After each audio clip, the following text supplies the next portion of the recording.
Hi and welcome to another Watch Geek video. Today I'm doing another unboxing, and this is a rather special watch. If you follow my channel for quite some time, you will know that last year when I was doing the Bulova snorkel review, I said that my dream watch from Bulova is their vintage Devil Diver. Then Bulova decided to do a modern reinterpretation, and I kind of hated that watch because they increased the size, they messed up the logo, and they put it on a very cheap bracelet using a very cheap Miyota movement, 8200. All of that wouldn't be a problem if the watch didn't cost $750, which is quite a lot. In the conclusion of that video, I said that there's only one solution to that, to solve all of these problems, and that is to hunt the vintage one. And this is what we have right here. So today, we're gonna be unboxing the original, the 1970s or 1969, however you want to look at it, Devil Diver from Bulova. So let's open the box.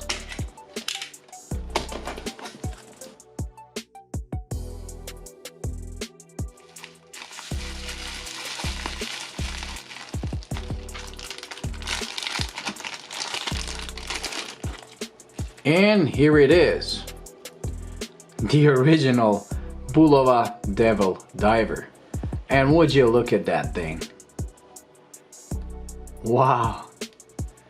The unique case, the funky dial, the crazy depth of 666 feet, and the coolest thing is that this vintage piece comes with an in-house made Bulova movement, the Black D10.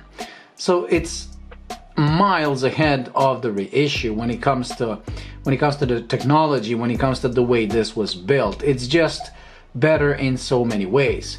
Now, when I went to a local store that had Bulova, the Devil Diver reissue, I did realize that I was condemning their increased size too early. The 44mm, the new Devil Diver at 44, is really not too big. Because of the way this case is shaped, it actually wears pretty good. Now this is a 41 because this is the original. So Bulova really didn't mess up the size. The 44 is quite acceptable. What's not acceptable is the poorly executed logo.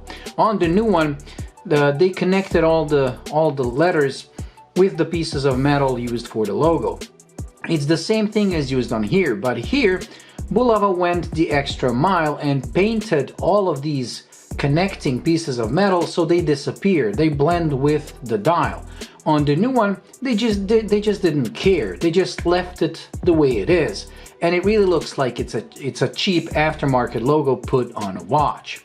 And like I said, this one uses an in-house movement, while that one, the reissue, if it used their own precisionist movement, I would be more okay than what they use. They used the cheap 8200 Miyota. They could have gone with the Miyota 9015, that would have been better as well. But this, like I said, is in so many ways better. Now what I have to do is I have to hunt down the new crystal, which is very, very hard to find. I will have the watch serviced.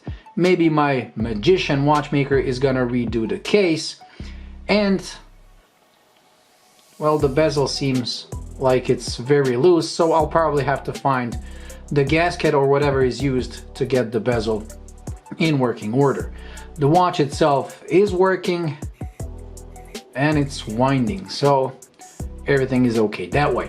And if I want to keep it all original, I will have to source the champion bracelet that came with it. But for the time being, I'm gonna have to find an 18mm strap in my own collection. Now for me, the perfect strap for this would be a Tropic, but I don't have an 18mm Tropic, so I'll probably order that on eBay. Anyways, thank you for watching. I will be doing a full detailed review of this piece and its history, so do stay tuned, because I find this to be one of the funkiest and most original looking divers ever made, and one of the reasons I really, really love Bulova. Well, anyways, that's it. Thank you for watching, and until the next video, bye.